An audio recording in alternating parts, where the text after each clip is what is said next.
अस्सलाम वालेकुम dear students, welcome back once again.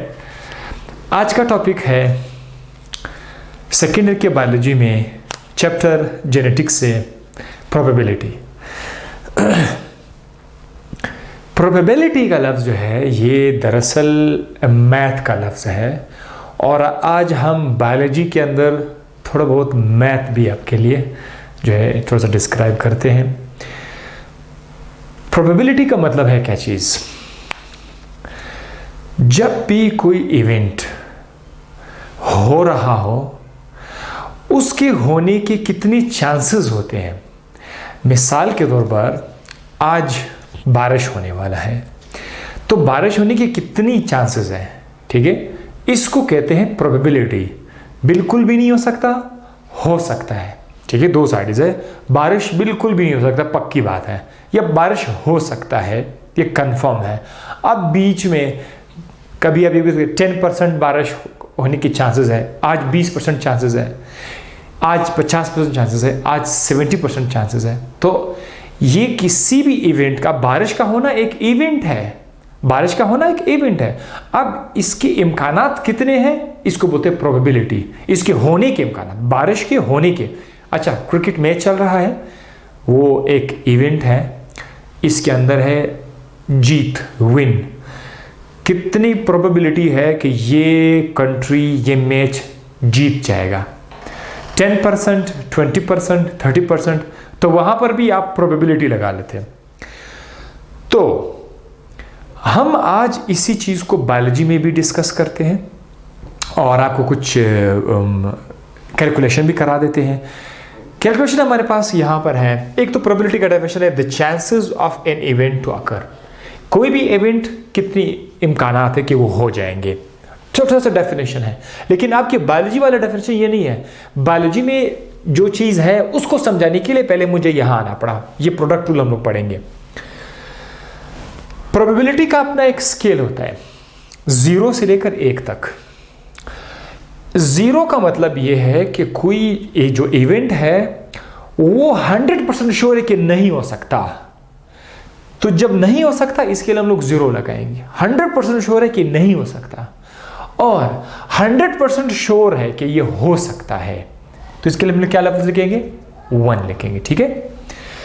अब बीच में जो नंबर आएगा वो 0.1, 0.2, 0.3, 0.4, 0.5, 0.6, 0.7, 8, 0.9, फिर 1 आएगा। ये बीच के नंबर होते हैं। ये बीच के नंबर क्या शो करते हैं? 0 का तो मतलब ये है कि नहीं हो सकता। अब 0 के बाद मतलब हो सकता है। 0 के बाद 0. मतलब 0.1 चांसेस है कि हो सकता है, 0.2 चांस है, यानी अब होने के चांसेस थोड़े बढ़ गए। 0.3 का मतलब है कि अब उस इवेंट के होने के चांसेस और भी बढ़ गए। 0.5 मतलब उसके होने के चांसेस और भी बढ़ गए। अब जब जाते जाते जाएंगे तो 0.9 आएगा। ऐसे चलते चलते आपके क्या आएगा? 0.9 आएगा। 0.9 का मतलब ये है कि अब इस इवेंट के होने के चांसेस और भी ज़्यादा है। और जब 0.9 के बाद आप जाओगे तो आपको 1 नंबर मिल जाएगा। तो 1 का मतलब है कि अब ये हो सकता है। अब आपका ये जो प्रोबेबिलिटी है वो यहाँ पर 0.1 और 9 के बीच में ही है। आपने इसको फाइंड करनी है। अब प्रोबेबिलिटी को हम लोग परसेंटेज में फाइंड करते हैं। किस चीज़ में फाइंड करते हैं? परसेंटेज में। परसेंटेज तो आपको पता है, आप किसी भी नंबर को परसेंट में कन्वर्ट कर सकते हैं। मिसाल के तौर पर हमारे स्टूडेंट में हमारे क्लास में 40 स्टूडेंट है, 40 स्टूडेंट्स है। 40 स्टूडेंट्स में से 10 स्टूडेंट्स जो है 10 स्टूडेंट्स वो फीमेल है। 10 स्टूडेंट जो है वो फीमेल है। आउट ऑफ कितने? 40 स्टूडेंट जो फीमेल है। तो ये तो चलो ठीक, हमारे पास नंबर है। अब हम क्या कहेंगे हमारे क्लास में कितने % फीमेल है? तो उसके लिए क्या करना होगा? ये जो 10 फीमेल है, टोटल कितने हैं? 40 स्टूडेंट है, उसमें से 10 फीमेल है। इसको आप 100 से मल्टीप्लाई करते हैं। 100 से मल्टीप्लाई करने के बाद आपको परसेंटेज आएगा। जब आप उसको मल्टीप्लाई करोगे तो ये आपके पास क्या आ जाएगा? 2 2 4, 2 5 2 0, ये आ जाएगा 25। तो ये आ जाएगा 25%, 25%, यानी हमारे क्लास में 25% फीमेल स्टूडेंट है। तो परसेंटेज को किसी नंबर को परसेंट में कन्वर्ट करने के लिए आप उसको 100 से मल्टीप्लाई करते हैं। तो ये 0.1 को अगर आप मल्टीप्लाई करते हैं 100 के साथ, ठीक है, तो ये आ जाएगा, अगर आप उसको मल्टीप्लाई करोगे ये आ जाएगा 10%। तो 0.1 का मतलब है 10%। अब इसी तरह अगर आप 0.2 को भी मल्टीप्लाई करोगे, आपके पास कैलकुलेटर है तो आप 100 से मल्टीप्लाई करें तो ये आ जाएगा, तो ये जाएगा 20%, तो ये 3 आ जाएगा 30%, 0.4 आएगा 40%, 0.5 आएगा 50%, 0.9 आएगा 90%, और 1 का मतलब होगा 100%। तो आप ये भी कह सकते हैं कि कोई इवेंट हो रहा है वो 0% बिल्कुल भी नहीं हो रहा, 10% होने के चांसेस सिर्फ 10% है। बीच में जब आप आओगे तो बीच में आपको कौन नंबर मिलेगा, 0.5 मिलेगा, यानी बीच में जो है 50% चांसेस है कि वो हो जाए। अब और जितना आगे आप आते जाओगे उस इवेंट के होने के चांसेस बढ़ते जाएंगे, 1 पर आकर वो मैक्सिमम हो जाएगा। तो ये क्या है, ये आपकी प्रोबेबिलिटी है। कोई भी इवेंट, क्रिकेट मैच जीतने वाला है 10% चांसेस है, तो आपका 10% क्या प्रोबेबिलिटी आप बता रहे हैं। भाई ये फलाना में जो है 30% चांसेस है, तो आप ये प्रोबेबिलिटी बता रहे हैं। ये प्रोबेबिलिटी सिर्फ जीत के लिए नहीं, ये हार के लिए भी है। भाई कितना परसेंट है कि वो हार सकते हैं, 40% है वो हारने के चांसेस, 40% हारने के चांसेस है। तो ये था प्रोबेबिलिटी का रूल। अब मैं आपको कुछ एग्जांपल बताता हूँ कि प्रोबेबिलिटी में एग्जांपल है हमारे बुक में, जो आपके बायोलॉजी का जो बुक है उसमें उन्होंने टॉसिंग ऑफ द कॉइन लिखा हुआ है। कॉइन, जब आपके पास कॉइन होता है ना, टॉस करते हैं, वो जब आप टॉस करते हैं तो उसके लिए हमारे पास 2 ऑप्शन होते हैं। आमतौर पर एक को बोलते हैं टेल, ठीक है, दूसरे को बोलते हैं हेड। सादा अल्फाज में एक तरफ 5, दूसरी तरफ चांद, ठीक है। हमारे हाँ जो लोग क्रिकेट खेलते हैं, टॉस करते हैं, टॉस करने के लिए पहले वो क्या करते हैं, कहते हैं 5 या चांद। तो एक तरफ सिक्के के ऊपर 5 लिखा, आजकल तो खैर सिक्के पर 10 रुपये वाला सिक्का भी है, 5 वाला भी है। तो मोस्टली जब आप टॉस करते हैं तो बोलते हैं 5 या चांद। तो ये 2 साइड्स है ना, टेल है और एक तरफ टेल है, दूसरी तरफ हेड भी हम इसको बोलते हैं। लेकिन जो इंटरनेशनल मैचेस होते हैं वहाँ पर टेल है, हेड बोलते हैं, ठीक है। अब आप एक टॉस फेंक देते हैं, ठीक है। आप टॉस ऊपर की तरफ फेंक देते हैं। टॉस के बारे में आपके ख्याल में कि जब ये ज़मीन पे हिट करेगा, रेस्ट करेगा, रुक जाएगा, तो वो टेल आएगा या हेड आएगा, 5 आएगा या चांद आएगा? आप बता सकते हैं? कोई नहीं बता सकता कि कौन आएगा, राइट? एग्जैक्टली कोई नहीं बता सकता कि कौन आएगा। लिहाजा हम क्या करते हैं, हम प्रोबेबिलिटी फाइंड कर सकते हैं कि ये इतना % चांसेस है कि टेल आ जाए, इतना % चांसेस है कि हेड आ जाए। तो अब आप लोगों के जहन में सवाल आएगा कि हम कैसे फाइंड करेंगे। ज़ाहिर है टॉस को मैंने ऊपर की तरफ फेंक दिया, अब वो टेल आएगा तो कितना % है टेल आने की, कितने % है हेड आने की। मैं आपको परसेंटेज बताऊंगा, तरीका बहुत आसान है। दूसरा एग्जाम्पल क्या है, रोलिंग ऑफ द डाइस। अब डाइस हमने देखा है, ठीक है, जब आप लोग लूडो खेलते हैं वो डाइस के 6 साइड्स है। एक तरफ यहाँ पर लिखा हुआ है 1 लिखा हुआ है, यहाँ पर 2 लिखा हुआ है, यहाँ पर 3 लिखा हुआ है, यहाँ पर 4 लिखा हुआ है, ठीक है। ऊपर नीचे और आगे पीछे ये 1 2 3 4 लिखा हुआ है। अब इस तरफ जो है यहाँ पर 5 लिखा हुआ है और उसकी बैक साइड पर जो है डाइस के बैक साइड जो है वो 6 लिखा हुआ है। तो यहाँ पर टोटल 6 साइड्स है। आप जब डाइस को रोल कर लेते हैं तो या तो 1 आएगा या 4 आएगा या 3 आएगा या 2 आएगा या 6 आएगा या 5 आएगा। तो क्या आप मुझे बता सकते हैं कि 5 की कितनी % है, इसकी प्रोबेबिलिटी कितनी कि 5 आ जाए, या कितनी प्रोबेबिलिटी है कि 3 आ जाए? कोई बता सकता है? नहीं बता सकता कि बस आ जाएगा। कभी वो लोग तुक्का मार देते हैं, हवाई तीर मार लेते हैं, कभी हम लोग लूडो खेलते हुए, ठीक है, कि अब देखो मैं आपको जो है खा लूँगा, आप मेरे सामने 3 स्टेप पर है, 1 चक्का 2 चक्का आ गया, फिर 3 भी आ जाए। सम टाइम ये होता है, लेकिन कोई एग्जैक्टली नहीं बता सकता। मैं नहीं बता सकता, कोई नहीं बता सकता, ठीक है। तो अब हम फाइंड करेंगे प्रोबेबिलिटी को। देखिए, अगर आप सिक्का फेंक देते हैं तो आप उसकी प्रोबेबिलिटी फाइंड करने के लिए आप मुझे बताओ कि जो एक सिक्का है, कॉइन, उसके कितने साइड्स हैं? 2 साइड्स हैं। एक साइड पर 5 लिखा हुआ है और उसी सिक्के के दूसरे साइड पर चांद लिखा हुआ है, ठीक है। तो साइड्स कितने हैं? 2 है। तो आप एक काम करें, यहाँ पर लाइन के नीचे आप 2 लिखा करें। अब 5 आएगा तो ये चूंकि एक साइड है तो इन 2 साइड में से एक साइड आने की चांसेस क्या है? 1/2 आप लिख रहे हैं। टोटल साइड्स 2 साइड्स है, 2 लिखेंगे। 5 आएगा या चांद आएगा, उसके लिए आप क्या लिखोगे? 1 लिखोगे, क्योंकि आपने सिर्फ एक ही साइड को आपने फाइंड करना है। सो 1/2 2 ये आ जाएगा आपकी प्रोबेबिलिटी। इसी तरह अगर आप कहते हैं मैंने चांद फाइंड करना है, चांद की प्रोबेबिलिटी कितनी है, तो अगेन सिक्के के टोटल कितने साइड्स है, 2 साइड्स है, और उसमें से अपने सिर्फ चांद को आपने ढूंढना है, चूंकि 1 एस्पेक्ट आप देख रहे हैं तो फिर आप इसके लिए क्या करोगे, 1 लिखोगे। सो 1/2 1/2 1/2 किसकी इक्वल है, 1/2 इज इक्वल टू 0.5। अगर आप इसको डिवाइड करोगे सो 1/2 इज इक्वल टू 0.5, और ये भी क्या है 0.5 है। यानी जब आप सिक्का फेंकते हैं, सिक्के में हेड आएगा टेल आएगी, कितनी चांसेस है, प्रोबेबिलिटी की है 0.5 प्रोबेबिलिटी टेल की है, 0.5 प्रोबेबिलिटी हेड की है। यानी जब आप सिक्का फेंकते हैं तो 50% चांसेस है। ये नहीं है कि आप कहते हैं हम चांद का आने के परसेंटेज 30% है, टेल के नहीं, ऐसा हो ही नहीं सकता। आप फेंकते हैं ना तो 50% इक्वल परसेंट है, 50% चांद के हैं और 50% टेल के हैं, तो ये आपका 0.5 बता रहे हैं। इसके अलावा और कोई पॉसिबिलिटी है ही नहीं यहाँ पर, ठीक है। आप ये नहीं कह सकते हैं 50% चांसेस है, कभी आप कह नहीं सकते कि चांद के आने के 20% चांसेस है, क्योंकि आपका नंबर है यही बता रहा है, आपका रूल ही बता रहा है। तो 0.5% में कितना आएगा, 0.5% में कितना आएगा 50। तो 0.5 अगर आप 100 से मल्टीप्लाई करोगे, मल्टीप्लाई बाय 100 करोगे तो आंसर कितना आ जाएगा 50%। यानी सिक्का फेंका आपने, चांद के आने के चांसेस 50% है, प्रोबेबिलिटी 50% है, और हेड के आने की प्रोबेबिलिटी भी कितने 50% है। अब इस तरफ आते हैं, डाइस की तरफ आते हैं। डाइस आपने रोल कर दिया, आप कोई भी नंबर आप बोलो 1 2 3 4 5 6 1 2 3 4 5 6।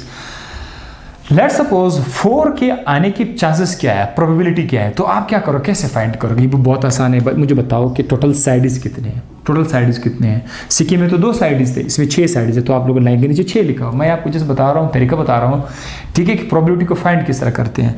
अब आपने कहते हैं कि मुझे सर मैंने 5 को वो करना है, ठीक है, तो आप जो है 5 इधर आप नहीं लिख सकते, 5 आप ना 5 लिखते ना 3, आप सिर्फ एक साइड को आप फाइंड करना चाहते हैं ना, तो इधर आप 1 लिखोगे। सो 1/6 इसकी 1/6 चांसेस है, ठीक है।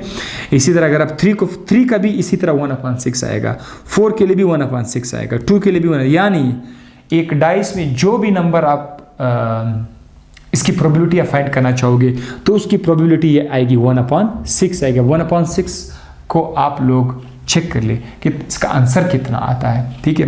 तो इस 1/6 को आप 100 से मल्टीप्लाई करेंगे, 100 से मल्टीप्लाई करेंगे कितना आएगा 2 3 6 2 5 10 2 0 राइट, एंड 3 1 3 3 1 एंड तो लगभग जो है ये आ जाएगा 16%। यानी डाइस में तो वक्त कोई भी नंबर आएगा उसकी चांसेस 16%। ये था भाई आपकी प्रोबेबिलिटी आमतौर पर। अब हम लोग बायोलॉजी में इसको ढूंढते हैं कि बायोलॉजी में हम इस प्रोबेबिलिटी को कैसे फाइंड करते हैं। दरअसल अच्छा, बुक में एक लफ्ज़ है इंडिपेंडेंट इवेंट, ये भी मैं आपको साथ साथ समझा देता हूँ। What is mean by the word independent event. ये चूंकि बुक में ही लिखा हुआ है, इवेंट तो आपको पता चल गया, इवेंट तो कोई भी हो सकता है। ये लफ्ज़ इंडिपेंडेंट का मतलब क्या है, यानी अगर कोई इवेंट अपने से पिछले इवेंट का मोहताज नहीं हो। जैसे कि अभी आपने सिक्का फेंक दिया और सिक्का फेंकने के बाद कोई भी आया, 5 आया, तो अगले नेक्स्ट टाइम आप फिर से सिक्का ऊपर की तरफ फेंकने जा रहे हैं, तो आप पिछले वाले इवेंट के हिसाब से तो आप रूल नहीं बनाओगे। पिछले उसमें हाँ पहले बार मैंने सिक्का फेंका था 5 आया था, इस बार चांसेस है कि चांद आ जाए, तो ये तो आप लोग नहीं कर सकते ना आप न कोई ऐसा जादूगर बन सकता है कि यार एक काम करो, पिछले 2 बार जो है चांद आया था, अभी चांद नहीं है कि 5 जाएगा, तो आप इस तरह तो नहीं कह सकते ना। वो हो सकता है तीसरी बार भी 5 हो सकता है, 4 बार मुसल चांद आ जाए, या हो सकता है 4 बार मुसल 5 आ जाए। तो जो भी इवेंट होता है वो दूसरे इवेंट का अपने से पिछले इवेंट का मोहताज नहीं है, या वो आसपास का माहौल है, मौसम है। अब आप ये भी नहीं कह सकते कि अभी जो है ना अभी सुबह के टाइम जो है अक्सर चांद आ जाता है सुबह के टाइम, और दोपहर के वक्त अगर आप सिक्का ऊपर की तरफ फेंकोगे तो दोपहर के वक्त जो है 5 आ जाता है। तो कभी आपने नहीं सुना होगा, ऐसा तो कभी होता ही नहीं है कि भाई रात के वक्त अगर सिक्का आपने ऊपर फेंका तो फिर वो अक्सर चांस है कि 5 आ जाता है। सिक्का फेंका आपने, ये आसपास के माहौल का भी मोहताज नहीं है। तो ऐसा इवेंट जो माहौल का मोहताज नहीं हो, इस तरह के इवेंट को बोलते हैं इंडिपेंडेंट इवेंट। आपका सिक्का जो था ये एक इंडिपेंडेंट इवेंट था, डाइस भी आपका इंडिपेंडेंट इवेंट है। तो बायोलॉजी में जो हम लोग यूज़ करते हैं वो भी इंडिपेंडेंट इवेंट्स होते हैं। अब बायोलॉजी में हमारे पास यहाँ पर एक लफ्ज़ है प्रोडक्ट रूल। प्रोडक्ट रूल हमें ये बता रहा है कि अगर दो इवेंट आ गए, फिलहाल तो आप देख रहे हैं एक सिक्का था, एक सिक्का हमारे पास जस्ट एक इवेंट है। अगर हमारे पास दो इवेंट आ जाए, ठीक है, दो इवेंट एक साथ आ जाए, तो अब फिर उसकी प्रोबेबिलिटी हम कैसे फाइंड करेंगे? टू इंडिपेंडेंट इवेंट्स अगर हमारे पास आ जाए, तो उसका जवाब ये है कि दो इंडिपेंडेंट, दो या दो से ज़्यादा, अच्छा मैंने सिर्फ दो लिखा हुआ है, टू और मोर देन टू भी हो सकता है, राइट। दो या दो से ज़्यादा इवेंट्स अगर एक साथ हो रहे हैं, अकरिंग टुगेदर एक साथ हो रहे हैं, तो फिर उनकी प्रोबेबिलिटी को फाइंड करने के लिए आप क्या करोगे? आप इंडिविजुअल प्रोबेबिलिटी को आपस से मल्टीप्लाई करें। मैं आपको बताऊँ, आसान तरीका बताऊँ, ठीक। इंडिविजुअल प्रोबेबिलिटी को हम लोग वो कैसे कर लेते हैं। लेट्स सपोज हमारे पास दो सिक्के हैं, ठीक है, या आप ये कह सकते हैं वो एक सिक्का ये है, एक सिक्का ये है। अब दो सिक्के हैं, इस तरफ भी एक 5 है, उसका भी है 5 और चांद है, इसका भी 5 और चांद, इसका भी हेड है, इसका भी टेल है, दोनों का हेड और टेल है। अब यहाँ पर आप ये देखना चाहते हो कि मैं देखना चाहता हूँ कि इसमें 5 के आने के चांसेस कितने हैं। तो 5 के आने के चांसेस को फाइंड करने के लिए हम लोग क्या करते हैं, हम इस बार साइडिस, टोटल कितने साइडिस हैं, इसके जो साइडिस हैं, यहाँ पर अगर आपने देखा इस सिक्के में आप चाहते हैं, आप क्या कहते हैं, आप कहते हैं मैं फाइंड करना चाहता हूँ, लेट्स सपोज हेड, 4 सिक्के हैं और 4 सिक्कों में हम लोग क्या फाइंड करना चाहते हैं, हेड देखना चाहते हैं। 2 सिक्के हैं, सॉरी 4 साइड्स है। तो अब मुझे बताओ, जब आप अकेले में सिक्के को ऊपर की तरफ फेंक रहे थे, अकेले में जब सिक्का एक सिक्का था, तो हेड के आने के चांसेस आपको याद है 1/2 था। गुड, तो दिस इज 1/2। और जाहिर है जब आप दूसरे सिक्के से भी आप ऊपर की तरफ फेंका तो उसके हेड आने के चांसेस भी 1/2 थे। अब अगर मेरे पास 2 सिक्के हों तो दोनों सिक्कों को मैं एक साथ, 2 सिक्के हैं एक साथ मैं ऊपर फेंक रहा हूं और फिर देखता हूं कि उन दोनों में हेड के आने के चांसेस कितने हैं। ये बड़ा इंपॉर्टेंट सवाल है, ठीक है। पहले तो एक सिक्का, तब 2 सिक्के हो गए। तो भाई individual, this is called the individual probability. एक सिक्के का अंदर हेड के आने की इंडिविजुअल प्रोबेबिलिटी 1/2 थी, दूसरे सिक्के में भी 1/2 है। तो इस वक्त आप इन दोनों को बस आपस में इनको मल्टीप्लाई करो, आपस में इनको मल्टीप्लाई करें तो आंसर है 2 2 ज़ा 4 आएगा, 2 2 ज़ा 4, 1 1 ज़ा 1। तो अब देखे, अब चांसेस है एक 1/4 चांसेस है, पहले चांस था 1/2, 50% चांसेस थे, अब 1/4 चांसेस। तो 1/4 को आप परसेंटेज में वो करें, 1/4 को आप 100 से मल्टीप्लाई करें तो ये आ जाएगा 2 2 ज़ा 4, 2 5 ज़ा 10, 2 0, 2 1 ज़ा 2, 2 2 ज़ा 4, 2 5 ज़ा 10, 25% चांसेस है। यानी अगर आप एक सिक्का अगर आप फेंकते हैं तो उसमें हेड आने के चांसेस कितने, 50% चांसेस है। अगर आप 2 सिक्के फेंकते हैं तो उसमें हेड आने के चांसेस क्या है, वो 25% है। This is what we call product rule.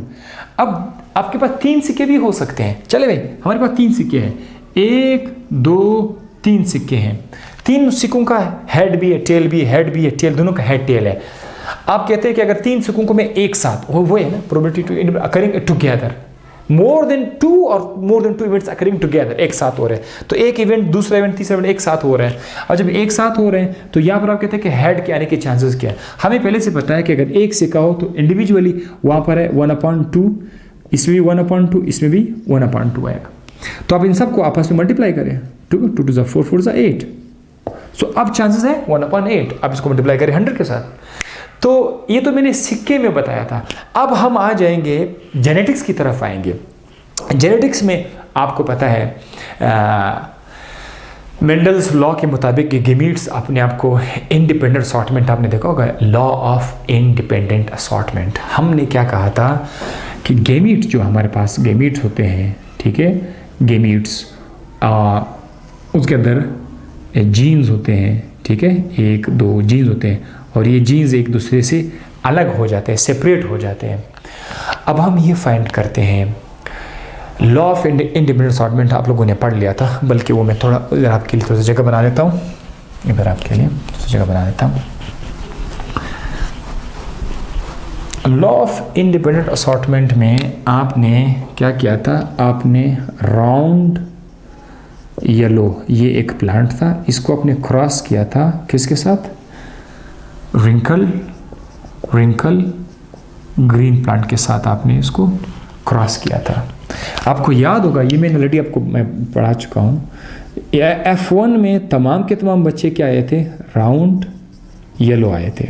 F1 में तमाम के तमाम राउंड येलो आए थे, जिसका मतलब है कि राउंड रिंकल के ऊपर डोमिनेंट है और येलो ग्रीन के ऊपर डोमिनेंट है। तो F1 में सिर्फ राउंड नज़र आया, रिंकल को उसने छुपा दिया था, येलो नज़र आया, ग्रीन उसने छुपा दिया। ये राउंड येलो थे, ठीक है, F1 में।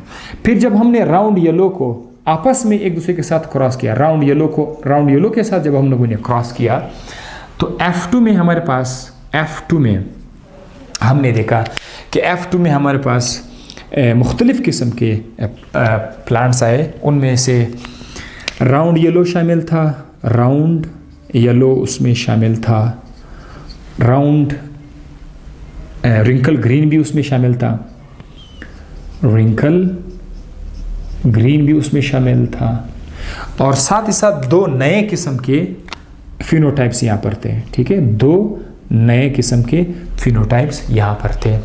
यानी एक था राउंड ग्रीन, दूसरा था रिंकल येलो।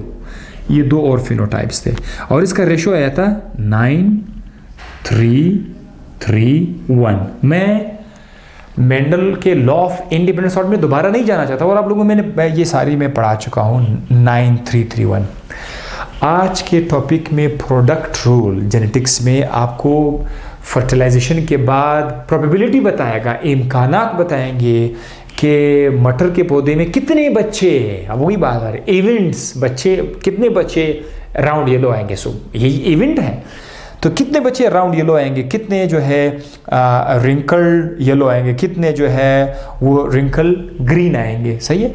सो ये प्रोबेबिलिटी तो आप लोगों ने फाइंड की थी, लेकिन अब हम लोग इसको प्रोडक्ट रूल के हिसाब से फाइंड करते हैं। आइए मैं आपको बताता हूँ प्रोडक्ट रूल। चलिए जनाब, इवेंट नंबर 1 में हमारे पास क्या है, बीज हमने उठाया, राउंड सीड है, ठीक है, ये राउंड सीड है। और इवेंट नंबर 2 में सीड का कलर है। सो एक तरफ हम लोग कलर को देख रहे हैं, दूसरी तरफ हम लोग शेप को देख रहे हैं। शेप और कलर, ये एक इवेंट है और ये दूसरा इवेंट है।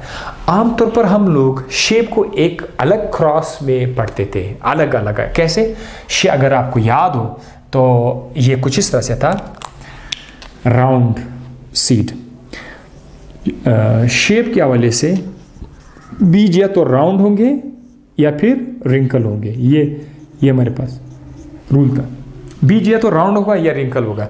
अगर हम राउंड बीज को रिंकल बीज के साथ क्रॉस कर लेते, ठीक है, तो F1 में हमारे पास क्या आ जाते थे, हमारे पास क्या थे, ऑल राउंड आ जाते, तमाम के तमाम हमारे पास राउंड आ जाते। और ये ऑल राउंड को अगर हम आपस में क्रॉस कर लेते, राउंड को आपस में क्रॉस कर लेते, तो इसमें 3 जो है वो राउंड आ जाते और एक जो था वो रिंकल आ जाता। ये भी हम लोगों ने किया हुआ है, ठीक है, 3:1 आ जाता, 3 राउंड आ जाते, 1 रिंकल आ जाता। टोटल कितने हैं, 4 है, 4 टोटल 4 बचे ना, round plant, wrinkle, 1 wrinkle plant है, 3 राउंड, टोटल 4 प्लांट है। इनमें से राउंड जो है वो हमारे पास कितने, 3/4 है, और रिंकल कितना है, ये 1/4 है। ये आप लोगों ने किया था individual. This is called what, this is called individual. एक इवेंट है, क्यों ये एक इवेंट है, बिकॉज आपने सीड का शेप उठाया, सीड शेप एक इवेंट है और ये प्रोबेबिलिटी आपके पास आ गई, 3 राउंड आ गए भाई, 4 में से 3 राउंड आ गए, 1 रिंकल आ गया, तो ये प्रोबेबिलिटी तो आपके पास आ गई। अब अगर आप सीड शेप के बाद अगर आप सीड के कलर को आपस में क्रॉस करते हैं, सीड कलर अगर आप लेते हैं, सीड कलर हमारे पास येलो भी हो सकता है और ग्रीन भी हो सकता है, ठीक है। तो येलो वर्सेस ग्रीन को यहाँ पर ले लेते हैं, येलो वर्सेस ग्रीन को यहाँ पर कर देते हैं, येलो वर्सेस ग्रीन। अगर येलो को ग्रीन के साथ मैं क्रॉस कर लूँ तो क्या बनेगा, सो ये रहा येलो वर्सेस ग्रीन। एक प्लांट है येलो कलर का बीज है, दूसरा प्लांट इसका ग्रीन कलर का बीज है। अगर हम इनको आपस में क्रॉस करते हैं तो ये देखो F1 में क्या आएगा, F1 में तमाम के तमाम क्या आएंगे, येलो आएंगे। F1 में जो नजर आया वो हमारे पास क्या है, डोमिनेंट है। सो तमाम के तमाम येलो प्लांट्स हमारे लिए डोमिनेंट है। ये तो हमने पढ़ा था कि येलो ग्रीन के ऊपर डोमिनेंट है, ये हर स्टूडेंट को पता है, ये रूल है कि येलो और ग्रीन में से जो बच्चे आएंगे वो तमाम के तमाम येलो ग्रीन नहीं होंगे, वो या तो येलो होंगे या ग्रीन होंगे। अगर येलो आया तो येलो डोमिनेंट है। F1 में जो नज़र आया तो तमाम के तमाम येलो आ गए। अब अगर इन येलो को येलो के साथ हम लोगों ने आपस में क्रॉस किया, क्रॉस करने के बाद हमने देखा कि हमारे पास 3 प्लांट जो थे वो येलो आए और एक जो था वो ग्रीन आया। यहाँ पर फिर से टोटल कितने प्लांट्स हैं? 4, टोटल प्लांट्स 4 है। 4 में से 3 येलो है और इन्हीं 4 में से एक जो है वो हमारे पास ग्रीन है। तो वो ये 3/4 क्या है? ये येलो सीड की प्रोबेबिलिटी है, येलो सीड की प्रोबेबिलिटी है F2 में। और ये 1/4 क्या है? ये ग्रीन सीड की प्रोबेबिलिटी है, यानी 4 में से 1 ग्रीन आएगा, 4 में से 1 ग्रीन ये इसकी प्रोबेबिलिटी है और 4 में से 3 येलो आएंगे। सो बहरहाल ये है इंडिविजुअल प्रोबेबिलिटी। अब देखो, अब हम लोग एक क्रॉस करेंगे, उनमें 2 इवेंट्स होंगे हमारे पास, यानी यहाँ से सीड का शेप और सीड का कलर दोनों उठाएंगे। तो राउंड सीड ये है event number 1, yellow seed event number 2। अब हम इनको आपस में एक साथ करेंगे। कैसे?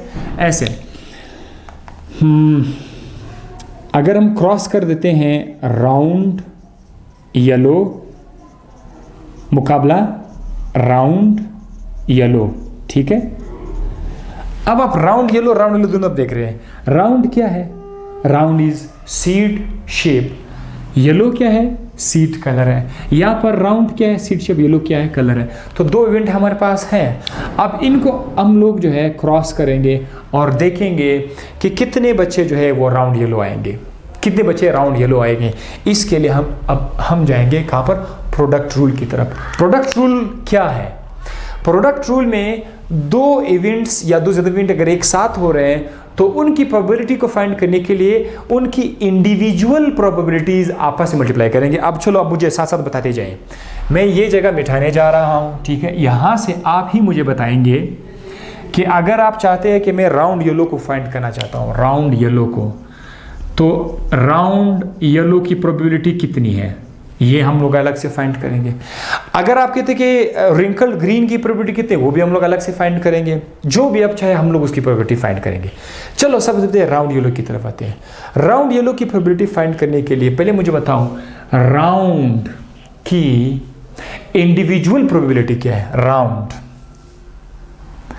दिस इज, ये है ना 3/4, ये राउंड की इंडिविजुअल प्रोबेबिलिटी है। तो 3/4 मल्टीप्लाई बाई येलो की कितनी है। यहाँ पर मैंने क्या था, येलो और ग्रीन को किया था। येलो को येलो के साथ जब आपने क्रॉस किया था तो F2 में 4 में से 3 येलो आए थे। तो ये जो 3/4 है ये येलो की प्रोबेबिलिटी है। तो this is 3/4 multiply by 3/4। Answer क्या आ जाएगा? 4 4 ज़ा 16, 3 3 ज़ा 9। अब आप देखें 16 में से 9 जो है ये राउंड येलो है। तो आप ये देख सकते हैं राउंड येलो कितने थे। जिस checker board Punnett square diagram में हम लोगों ने इसको एक्सप्लेन किया था उसमें राउंड येलो 9 आए थे। तो देखो इस प्रोडक्ट रूल से आपके पास राउंड कितने 9 आए, यानी 16 में से 9 आपके राउंड येलो आ गए। अब इसके अलावा दूसरा एग्जाम्पल तो आपकी बुक में नहीं है, लेकिन मैं आप लोगों की दिलचस्पी के लिए रिंकल ग्रीन का प्रोबेबिलिटी फाइंड करना चाहता हूँ। रिंकल ग्रीन की प्रोबेबिलिटी फाइंड करने के लिए आपको क्या करना, आप ज़रा सोचो, क्या ये एक इवेंट है या 2 इवेंट है। रिंकल बीज का शेप है, ये बीज का कलर है। शेप और कलर 2 इवेंट्स एक साथ हो रहे हैं। इनकी प्रोबेबिलिटी को फाइंड करने के लिए हम लोग पहले जाएंगे इसकी इंडिविजुअल प्रोबेबिलिटी की तरफ। तो इंडिविजुअल प्रोबेबिलिटी में अगर आप ग्रीन के ऊपर गौर करें तो यहां पर आप आ जाओ। ग्रीन 4 में से कितना आया था? 1 आया था। चले मैं आपके लिए यहां पर लिख लेता हूं रिंकल ग्रीन की प्रोबेबिलिटी क्या है। अगर एग्जाम में आ जाए कि find out the probability of the wrinkle green by product rule, एक सवाल आ सकता है प्रोडक्ट रूल से आप कैसे प्रोबेबिलिटी फाइंड करोगे, ठीक है। तो रिंकल ग्रीन की जो इंडिविजुअल प्रोबेबिलिटी है वो हमारे पास 1/4 है। ये है ना रिंकल 1/4। तो हम लोग यहाँ पर क्या लिखेंगे, 1/4 लिखेंगे। ग्रीन का कितना है, ग्रीन का भी तो यहाँ पर देखो 1/4 है। So 1/4 multiply by 1/4 is equal to 4 4 ज़ा 16, 1 1 ज़ा 1, 1/16, यानी 16 में से सिर्फ एक जो है वो हमारे पास रिंकल ग्रीन है। ये देखो रिंकल ग्रीन हमारे पास यहाँ पर 1 आया। इसी तरह आप लोग राउंड येलो, राउंड ग्रीन को भी आप फाइंड कर सकते हैं। मतलब लेट्स सपोज ये आपके पास क्या है, ये आपके पास है राउंड ग्रीन प्लांट। ये क्या है, round green, round yellow, round green. तो राउंड ग्रीन वैसे कितने हैं, 3 है। अब आप घर पर इसको प्रैक्टिस करें कि ये 3 आना चाहिए, 3 आना चाहिए। कैसे आएंगे, इसके लिए हम लोग जाकर मुकाबला करते हैं किस चीज़ की, राउंड वर्सेस ग्रीन की। तो अब राउंड को ग्रीन के साथ इसका मुकाबला कर लेते हैं। राउंड वर्सेस, सॉरी ये तो इंडिविजुअल हो गया ना। हम लोग सिर्फ ये देखते हैं कि राउंड ग्रीन प्लांट्स, ऐसा प्लांट जिसका बीज राउंड हो, उसका कलर ग्रीन हो, इस तरह के प्लांट कितने चांसेस, और राउंड ग्रीन की प्रोबेबिलिटी हम लोग फाइंड करेंगे। इसके लिए हम लोग सबसे पहले राउंड की इंडिविजुअल प्रोबेबिलिटी ले लेंगे, फिर हम लोग ग्रीन की इंडिविजुअल प्रोबेबिलिटी ले लेंगे। तो राउंड की इंडिविजुअल प्रोबेबिलिटी यहाँ पर मैंने कहा था ना, जब आपके पास F1 में तमाम के तमाम राउंड आए थे ना, ऑल राउंड जब आपके पास आए थे, उनको जब आपने आपस में क्रॉस किया था तो 3 राउंड आए थे, 1 रिंकल आया था। यहाँ पर टोटल 4 हो गए, तो 4 में से 3 राउंड है, तो राउंड की प्रोबेबिलिटी कितनी है, 3/4। अब ग्रीन की प्रोबेबिलिटी कितनी है, ग्रीन की ये आपने मुझे बताना है। सो ग्रीन की प्रोबेबिलिटी यहाँ पर है, यहाँ पर आप देख सकते हैं टोटल 4 थे, 4 में से 3 येलो थे, 4 में से 1 ग्रीन है, तो 1/4 है। अब ये आ जाएगा 1/4, ठीक है। तो ये आंसर कितना आ जाएगा, 4 4 ज़ा 16, 3 1 ज़ा 3, तो 3/16 ये क्या है, it is the probability of round green. Round green के जो प्लांट है उनके इम्कानात 3/16 है। अब आप देखिए, ये देखो 3 आ गया, 3 टोटल तो 16 प्लांट है, तो इनमें से 3 जो है वो ग्रीन है। आप इसकी परसेंटेज भी मालूम कर सकते हैं, लेकिन मालूम नहीं करते हैं। बिल्कुल आप परसेंटेज को फाइंड करने के लिए हमारे पास फार्मूला है, 3/16 को आप मल्टीप्लाई करके साथ 100 के साथ, आपके पास कैलकुलेटर है तो निकाल कर उसको मल्टीप्लाई करिए, जो आंसर आ जाएगा ये परसेंटेज भी आ जाएगा। सही है। अच्छा जनाब, तो आप राउंड ग्रीन मैंने कर दिया। आप लोग लास्ट में ये काम कर दे कि यहाँ पर कौन सा है, यहाँ पर है wrinkle yellow. Wrinkle yellow plant का जो 3 है, ये आप लोग इसको खुद पे फाइंड करें कि वो कितना आ रहा है। सो बहरहाल ये सारा का सारा बंदोबस्त एक छोटा टॉपिक ज़रूर था, लेकिन अक्सर स्टूडेंट के लिए, इवन टीचर्स के लिए काफ़ी मुश्किल था प्रोबेबिलिटी, बिकॉज मैथ इसके अंदर आ गया। मुझे खुद मैथ पसंद नहीं है, लेकिन मजबूरन मैथ में ये जो प्रोबेबिलिटी है इसको हमें सीखना पड़ा। ये क्वांटिटेटिव रीजनिंग क्वेश्चन में भी ये ज़्यादा था। जो लोग GRE की तैयारी कर रहे हैं या कॉम्पिटिटिव एग्ज़ाम की तैयारी कर रहे हैं, उनको ये प्रोबेबिलिटी के सवालात आते रहते हैं। मैंने आपको मैथमेटिक्स से भी समझा दिया, और साथ साथ यही प्रोबेबिलिटी बायोलॉजी में, जेनेटिक्स में, मेंडल के लॉ में किस तरह हमारा हेल्प करता है। यानी प्रोडक्ट रूल का सिर्फ एक ही मकसद ये है कि ये आने वाले जो बच्चे हैं, प्लांट को आप क्रॉस कर रहे हैं और उनके बच्चे हैं, उनके बच्चों में कितने बच्चे किस क्वालिटी में आएंगे, बस ये आप लोग फाइंड करते हैं। मिसाल के तौर पर आपने देखा, जब आप क्रॉस कर रहे थे F2 में, तो आपके जहन में सवाल है कि राउंड येलो कितने आएंगे, राउंड बच्चे कितने आएंगे, राउंड ग्रीन कितने आएंगे, रिंकल ग्रीन कितने आएंगे। ये सवाल का जवाब आपको कौन देता है, प्रोडक्ट रूल बता रहा है। और प्रोडक्ट रूल क्या है, द प्रोबेबिलिटी ऑफ द 2 और, इधर में नहीं लिखा हुआ है, और more than 2 independent events that occur together is calculated by multiplying the individual probabilities of the 2 events। आपके पास सिक्के हैं, 1 2 3 4 सिक्के हैं, उसको भी आप फाइंड कर सकते हैं। डाइस है, उसको भी आप फाइंड कर सकते हैं, और सारे के सारे प्रोबेबिलिटीज़ आप लोग खुद से फाइंड कर सकते हैं। अगर कल को सवाल आ जाए तो यहाँ से इंशाल्लाह बड़े आराम से आप कर पाओगे। एग्जाम में लिखने का तरीका क्या होगा कि आपके पास डेफिनेशन आ गया है, डेफिनेशन के बाद, डेफिनेशन आपने लिखा, डेफिनेशन के बाद आप एग्जाम में ये भी बताओगे कि हमारे पास प्रोबेबिलिटी के स्केल होता है। स्केल आपने समझाना है कि हमारे पास स्केल जो है ना वो 0 से लेकर 1 तक है। 0 का मतलब आपने बताना है कि 0 का मतलब ये कि कोई इवेंट 100% चांस है कि नहीं हो सकता, और 1 का मतलब है कि वही इवेंट, उसी इवेंट के 100% चांस के हो सकता है वो इवेंट। तो ये 1 आएगा। 1 मीन्स 100% चांस हो सकता है, 0 मीन्स 100% चांस नहीं हो सकता। फिर जैसे आप 0 से 1 की तरफ जाना चाहोगे तो उसके होने के चांस बढ़ते जाएंगे। 0.1 मतलब चांस थोड़ा सा बढ़ गया, 0.5 मतलब और बढ़ गया, 0.9 मतलब और, 1 मतलब वो चांसेस मैक्सिमम हो गए। ठीक है, ये स्केल आपने बताना है, और स्केल के अंदर जो नंबर है 0.1, 2, 3, 0.5, 0.6, उसका मतलब क्या है। साथ साथ आपने ये भी बताना है कि हम परसेंटेज को किस तरह कन्वर्ट कर सकते हैं। आपने उसी नंबर को 100 से मल्टीप्लाई करना है, आपके पास परसेंटेज आ जाएगा। फिर आपने ये भी बताना है कि प्रोबेबिलिटी का एग्जांपल क्या है। आपने 2 एग्जांपल देने हैं। सिक्के का आपने एग्जांपल देना है, coin, tossing of the coin, और आपने रोलिंग ऑफ द डाइस का आपने एग्जांपल देना है। फिर अगर आपसे हो सके, आपके पास टाइम है, तो आप ये बताओ कि कॉइन के अंदर हेड को फाइंड करने की प्रोबेबिलिटी किस तरह फाइंड करते हैं और टेल को किस तरह से प्रोबेबिलिटी फाइंड करते हैं। और अगर आपके पास मजीद टाइम है तो आप ये बता दो कि अगर हमारे पास डाइस है, डाइस में किसी भी नंबर की प्रोबेबिलिटी को कैसे फाइंड कर सकते हैं, वो भी आप लोग कर सकते हैं। साथ साथ आप ये भी बता सकते हैं कि अब हम लोग इसको जेनेटिक्स में लाएंगे। जेनेटिक्स में हमारे पास इस रूल को कैसे हम अप्लाई करते हैं, किस तरह हम लोग राउंड येलो के अंदर हम उनकी प्रोबेबिलिटी को फाइंड कर सकते हैं। उनके लिए आप क्या करोगे, पहले तो इंडिविजुअल प्रोबेबिलिटी उसको समझाना है, आपने उसको लिखना है इंडिविजुअल। ये तो अपना राउंड येलो कर रहे थे, पहले आपको क्या करना है, आपको राउंड का मुकाबला करना है किसके साथ, रिंकल के साथ, और फिर येलो का मुकाबला करना है ग्रीन के साथ। वहाँ पर आपको इंडिविजुअल प्रोबेबिलिटी आ जाएंगे। जैसे हमारे पास ये जो था, ये हमारे पास इंडिविजुअल प्रोबेबिलिटी थी किस चीज़ की, ये हमारे पास सीड शेप का था।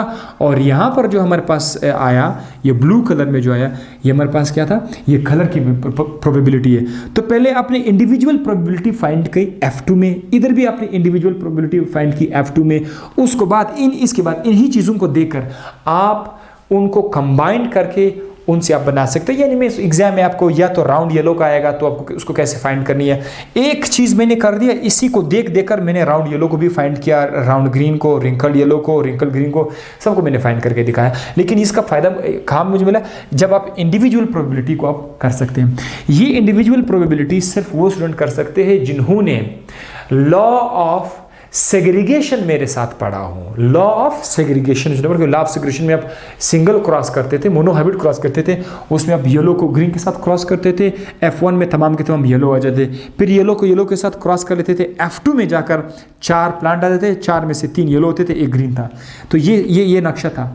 फिर इसी तरह आप सीड शेप में भी इस तरह कर लेते थे। ठीक है, ये अगर थोड़ा सा मिट गया है तो ये ब्लैक कलर में इसका मुकाबला हमने जिसके साथ किया था, चलो मैं बताता हूँ, दैट वाज राउंड मुकाबला रिंकल, राउंड वर्सेस रिंकल। तो F1 में तमाम के तमाम राउंड आ गए। फिर हम लोगों ने क्या किया, राउंड को राउंड के साथ क्रॉस किया, 3 राउंड आए, 1 रिंकल आया। तो ये 3/4 इसकी इंडिविजुअल प्रोबेबिलिटी है, और 1/4 जो है ये रिंकल की प्रोबेबिलिटी है। ये हमारे पास आ गया। फिर हम लोग उसको वहाँ पर जाकर कंबाइन करके मल्टीप्लाई करते, प्रोडक्ट रूल के हिसाब से हमारे पास सारा का सारा आ जाता था।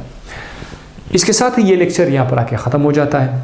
पेंसिल उठाओ, कापी उठाओ और उसको खुद से सॉल्व करने की कोशिश करें, रिपीट करें।